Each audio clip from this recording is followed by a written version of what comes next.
Yeah? Yeah, you can continue. Sorry. Okay, so I'm going to start over, if that's all Thank you. right. Also, I didn't like the intro that I gave before, so I'll try to do a better one this time.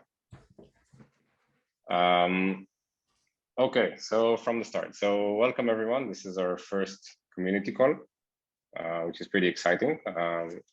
The idea here is to talk about the stuff that was recently released, like the notable features that we released in recent times.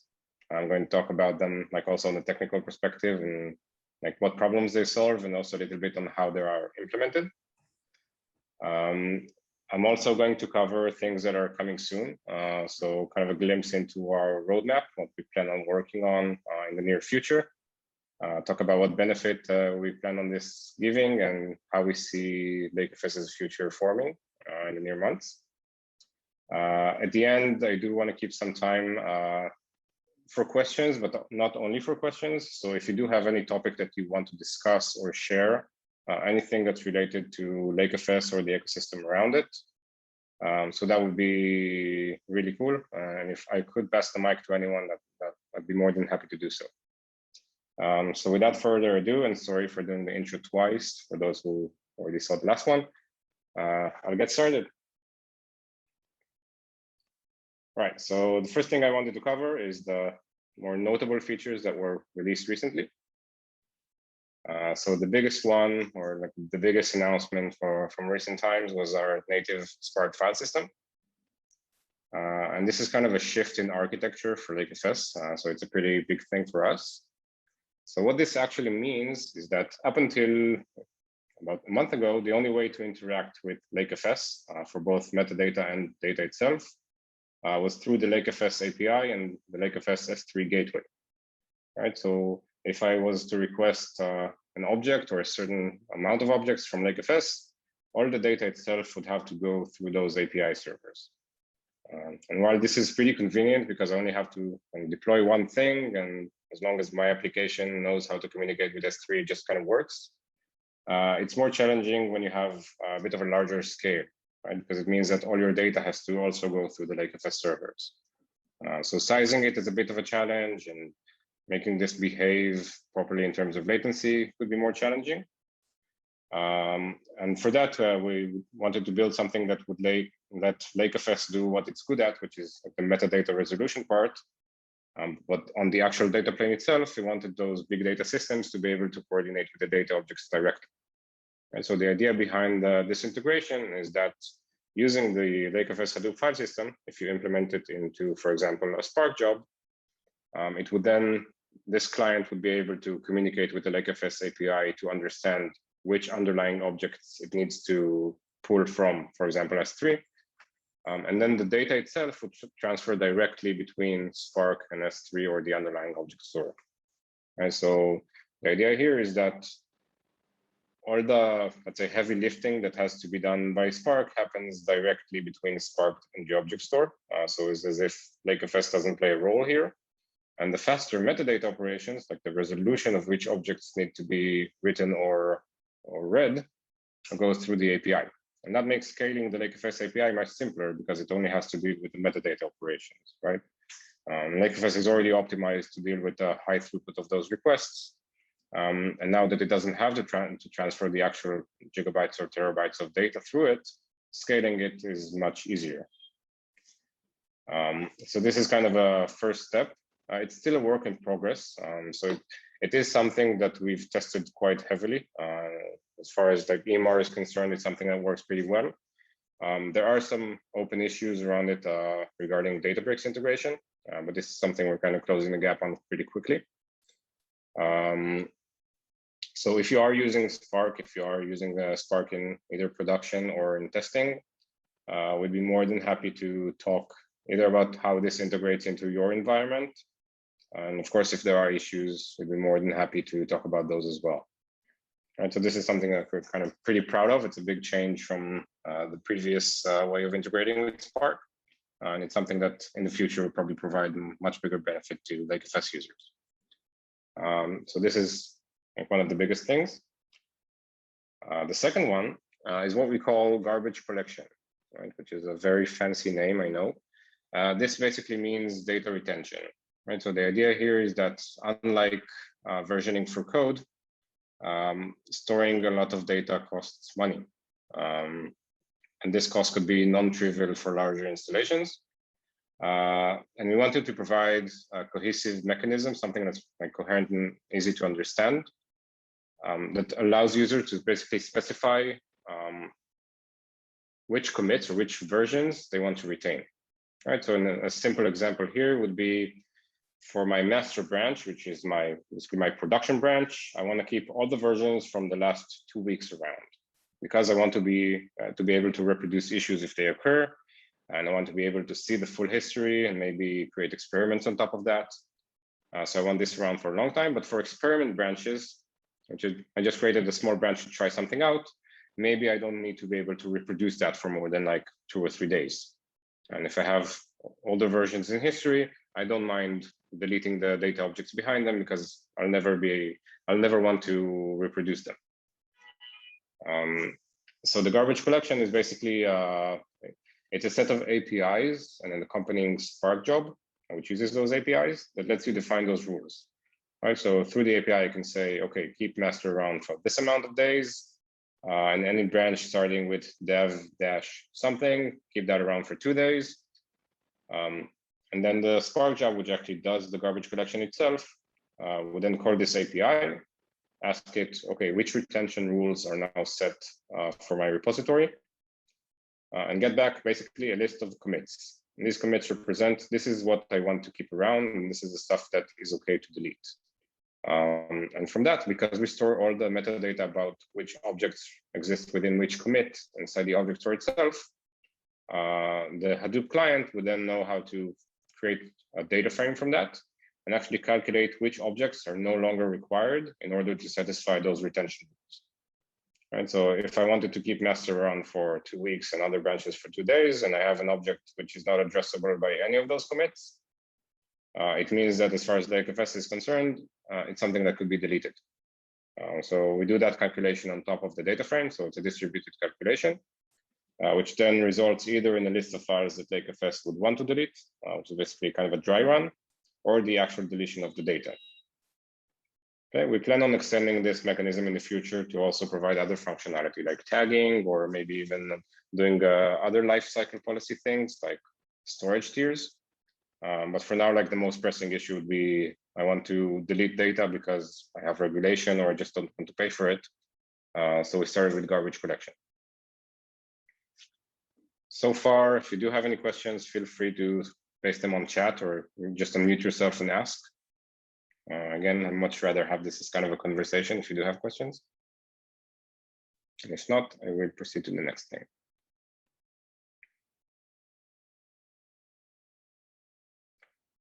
All right, so this is a GIF. I'm not sure how well GIFs work on Zoom, but I decided to try anyway. So another thing that was released recently is an improvement for the way we visualize diffs. So up until now, the only way to see a diff with lakeFS is basically to get like a flat list of all the objects that were changed, added, or deleted, which is, I mean, kind of the simplest way of visualizing something like that. And it works well for smaller diffs, but we're dealing with big data, and the diffs tend to be big as well. So while you can like browse through a list of 100 objects, going through a list of thousands of them or potentially more is more challenging, and there's a bigger chance you're going to miss something. And also it kind of avoids the context, right? Because I'm usually not looking at like the individual file. I care about the tables and the partitions that were changed. So now through the API and the UI as well, what we can do is we do the same kind of directory listing that we have for like the normal objects view. We also extended it to show the diffs in that way. So I can see only the directories and subdirectories that contain changes instead of having to go through the entire list. All right, so this sounds kind of trivial, but in reality, if you do have very large diffs, this makes your life much easier. It's much easier to understand which areas were actually impacted by a change. Another nice thing is that we already had the ability to revert only a subset of changes, so only changes under a certain prefix. So now if you hover over a directory or prefix containing changes, you can, with a single click, only revert the changes under that tree. Right. So if I touched a couple of tables and one of them was by mistake, I can revert only that table, or only the changes that are related to that table. So again, it sounds kind of trivial, but in reality, it makes working with large diffs much easier. So I think that's pretty much the set of changes that we decided to kind of focus on. I do see a question on the chat. I'm going to read it out loud. So Sivan is asking, as it relates to your earlier slide on garbage collection, any ability to call out which elements are rarely accessed or often used by a particular set of users? So that's a very good question. So right now, lakeFS doesn't actually track like access or reads. We have no way of actually discerning between objects that are read frequently from those that aren't. But it's a good issue to discuss, right? So maybe if we do talk about manageability, it's something that does need to be on our radar. So I'd be more than happy to talk about it later. Maybe if you can coordinate over a GitHub issue, so we can hear other voices as well, that would be really helpful. Sivan, does that answer it? Does that make sense? Cool, thanks. All right, so on to the, I guess, more interesting part, things that are being worked on or that are going to be released in the near future. So stuff on our roadmap, which are notable. So the first thing would be improvements to the way hooks work, right? So we always talk about hooks as kind of a major building block in building a data architecture as a way to kind of provide guarantees between readers and writers. So the most typical hook would be, I want to do something before merging to master, because master is where all my users are reading from. And maybe I want to ensure that a certain set of tests have run on this new data, or that it complies with types of regulation that I have in my organization. Maybe it needs to be only a certain format. So hooks are a very convenient way, very simple way of like implementing this logic.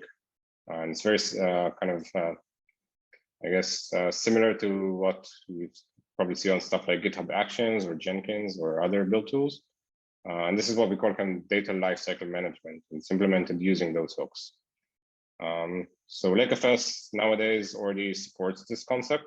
We have support for pre-commit and pre-merge hooks with one type of hook, which is a webhook. Right? So I can provide an address for a server, and I can have lakeFS call out to that server when a commit or merge are about to happen. And if that server returns an OK response, commit and merge would then succeed.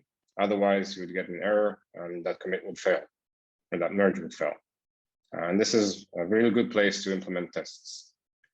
One of the things we kind of notice is that there is quite a lot of friction in implementing those webhooks. Right? Because if I want to build a webhook, even if it's very simple, I need to have it deployed on some other server. I need lakeFS to be able to talk to that server and set up like the coordination between those two components. It's one more component that I need to manage in production, which is always trivial to do. So that's kind of one problem. The second problem is that even if I do know what I want to implement and I can even define that webhook, there is kind of like bits of functionality that are still missing in terms of how do I know which hooks I have and what I can actually implement. And also another use case for hooks is what do I do with things that I want to happen after a commit or a merge have succeeded, not just before. I don't always want to block something from happening. Sometimes I just want to notify some other system. And here we have 4 different things that kind of play well together. So the first one would be what we call post-commit and post-merge hooks. And I'll also maybe add this create branch hook. The idea here is to provide a place where users can basically capture the event of something like this happening and notifying some downstream system. So maybe as an example, let's say that if I added a new table to my master branch, I wanted to also register into my data discovery tool. Or if I added a new partition, I wanted to appear in my Hive Metastore as well. Maybe I want to trigger an Airflow DAG when I publish a new data set. So this is a new capability, something could be really useful for that functionality. The second one was we already recognize that there is some friction in creating those webhooks and maintaining those servers. So just an easier way to get started, right? I don't want to deploy a server somewhere and have lakeFS call out to it. So a new type of hook that would basically just let me execute some command line utility. Let me just do Spark submit pre-merge, right? And run my validation tests there. Or maybe shell out to like the Hive shell to register a partition. So basic stuff like that, without going through all the hassle of actually creating the server and deploying it and managing it. So that would be the second thing. The third thing that kind of ties this whole thing together is once I do have a hook that I've already implemented and I want to now like be part of my repo. So the way to do it now is to upload a YAML file to a certain location on your lakeFS repository. But lakeFS doesn't give you the ability to do this through the UI. So I wanted to have like a one button place where I can just click, I get an editor, I can paste my YAML definition there, and then it would automatically get stored to the right location. And once I have all three of these configured, we can have kind of a one-click button where I can say, okay, this is a common functionality, for example, registering something into the Metastore or validating a certain format. Let me add a hook that does exactly that. So I would click one button, I would already have this YAML file pre-generated with the logic, and I just have to fill in the blanks. It would then shell out to a command that actually does it. And this gives me like a one-stop shop thing where I can just integrate a new hook into production with a single click, without deploying servers, without defining the logic myself. Just an easier way to get started for like the more common use cases. So this is kind of a big thing. We call this Webhook usability improvements, but of course, it's a bit more than that. The idea is to expose it to more users and to have this something that's better integrated to the way data engineers work. So question from Karen, what's the scripting language or format to define right hooks? So basically there are two parts now. So the first part would be you need to implement the hook itself. Right now you can do it with any web server. So you can use something like Flask with Python or Node.js or something like that. But with the new functionality, you'll also be able to just run whatever command line utility you'd want. And then to define how this hook actually behaves, I want to run this pre-merge and this set of branches, and if it fails, do this set of actions. This is done through a YAML definition file. And maybe at the end, I'll also put a link to the docs on how exactly to configure this. But it's those two components, right? I need the hook itself and then the definition, which is a YAML file. So something else on the chat, Sivan is saying, hook sounds amazing. Thank you, Sivan. Quite useful, have to jump off. All right, thank you for joining, Sivan. All right, so on to the next thing. This is what we call protected branches.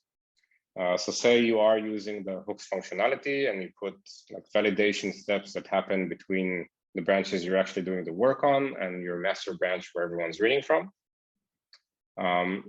Protected branches actually mean I only want to ever read data that has passed those validation steps.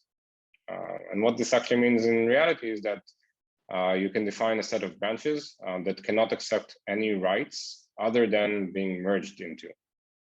Right. So for example, for my main branch, I can define a logic that says, I never want to see personally identifiable information under a given path, or I only ever want to see parquet files, or whatever other logic I want to define. And then by setting this branch as a protected branch, I now have a guarantee. There's no way for anything to ever arrive on this branch without going through this logic. Right, so it's a very strong guarantees. And this, for example, for data ops people, this is something that's really strong, right? Because I can even say in terms of regulation, I define this thing in code. I know that it always runs before any data is exposed. And I can then use lakeFS to prove that this regulation actually exists in reality, right? Because this branch is protected, no other writes can ever appear to it. It must have passed those validation steps. And this is kind of similar to what we do with code, right? So GitHub is kind of the same notion, where I can define my master or my default branch to be protected and then only ever merge into it. So this is kind of similar to that. So the next thing we're planning on releasing is a deeper integration with the Hive Metastore. This is something that kind of comes up often with lakeFS users. So pretty much everyone has the, I guess, unfortunate reality of having to use this component. And lakeFS does have a set of tools of like command line commands that actually let you integrate a lakeFS repository and a set of branches and tables into the Hive Metastore. Right, so I can do merges across those tables. I can define new tables from external data. I can do a lot of different things. But right now it requires a set of manual steps. Right, I have to run those command line steps after I do a merge to actually expose new data. And there's some friction there.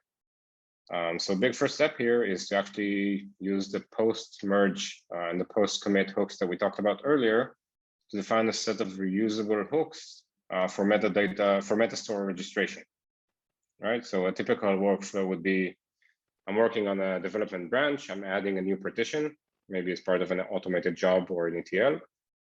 I would then trigger a merge operation into main because the data passed my validation.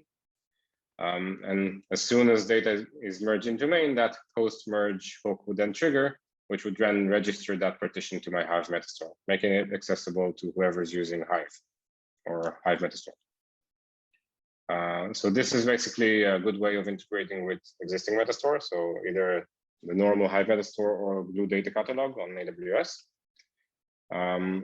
It's basically just a convenience wrapper over what already existed, right, over those lakectl commands, but in a way that's just easier and with less friction.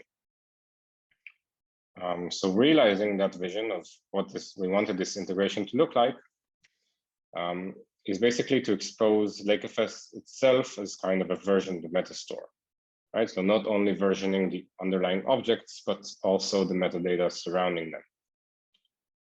So the vision here would be that it doesn't matter if I'm coordinating directly with the file system or I'm using the logical abstraction of tables. I would be able to use lakeFS in the same way, right? So every branch is immediately addressable. I can reproduce any previous commit back in time. I can do all the nice things that lakeFS let me do, regardless whether I'm using their like file system path or a table that's been registered on top. Right, so that means that lakeFS itself would expose Metastore API as well, and also capture the changes that happen to the metadata. So how is this beneficial? So first, it means that if you look at the lakeFS commit, it no longer only represents the data, it would also capture the metadata as well. Right, so I can go back in time and look at a job that ran a week ago and say, okay, it generated this set of files, this is a new partition, and it also registered that partition to the Metastore, and maybe it even changed the schema as part of that commit. Now I have complete kind of lineage of what those changes actually happen, what they were when they happen. So this gives me a great visibility. The second thing is that I could now, to do reproduction, I could actually do it on top of the logical table itself, right? So in this example in the drawing, I'm doing select star from events at some given reference, right? So I could do like master ~2, or I can even do like a commit hash, right? So just like the lakeFS data itself, all those changes are always addressable, right? I can use this table at any given point in time. I can do basic time travel on top of it. But this extends more than one table. I can do it across different tables, right? So joining across commits, I can do all those nice things. The last part, which is kind of a challenge with the Metastore as it happens today. So it's really hard to do atomic changes on top of the Metastore, right? Because adding a single partition would be atomic, but let's say I want to create a big change that then changes a set of partitions or maybe a set of tables. I can now do this in isolation because I have a notion of branching. Right, so I create a new branch, I do a schema change, I add 10 partition, I delete this table and I create a new one. And then the merge itself is atomic, right? So all these changes reflect together. Either you see all those new changes or you don't see them at all, but you don't end up with this kind of inconsistent state where the data already changed, but the Metastore is not updated yet, or like the Metastore update succeeded, but the data is not there, and like all these synchronization issues are no longer a problem, right? Because it's all managed atomically within the same place. So message on this chat from Anders, love this +1. Thank you, Anders. So this is kind of the things that are coming soon. Of course, I will put a link to the docs to our roadmap as well. So there are a lot of different things there. Every item on our roadmap also has a GitHub issue attached to it. So if there is something that you see there which you feel needs to get higher priority, or that you're not clear on, or that you want to discuss, so GitHub would be the best way to do it. Of course, Slack is also an option if that's something you prefer. And with that, that's my part. So if you have any questions, things you want to discuss or want to bring up, this would be a great place to do that. And thank you.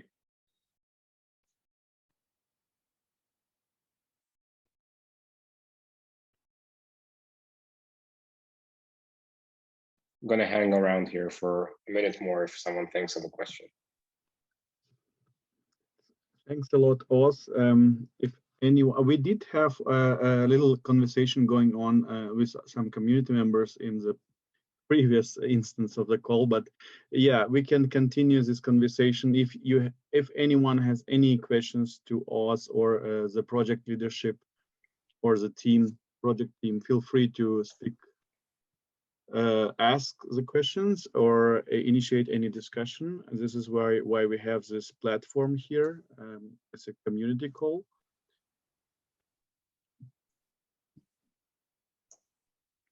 We just paste a link to a roadmap here real quick for everyone who's on the call.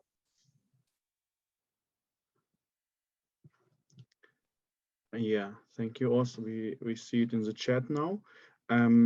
As a follow-up of this call, we will also distribute a link to a feedback form. So feel free to fill it out and have any recommendations what we can improve here in this types of calls, because we are planning to run them on a monthly basis, on a regular basis.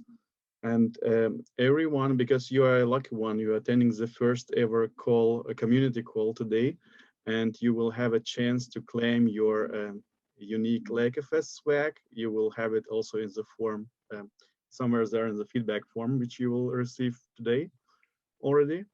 So yeah, this is what will be following the call. And again, let's just give a few minutes for our community members to speak up. If there are any questions whatsoever, any ideas or discussion points, feel free to speak up.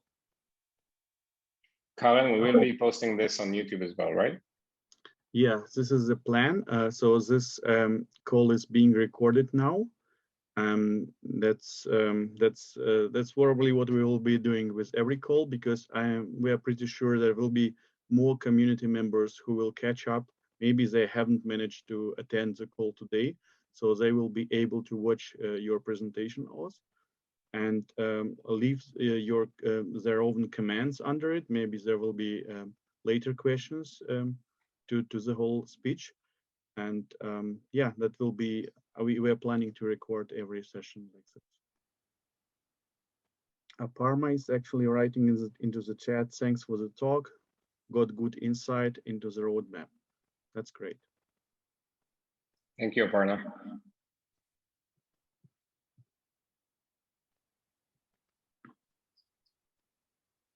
Okay, cool. So if, yeah, Yael is also thanking Oz. Thanks, Yael.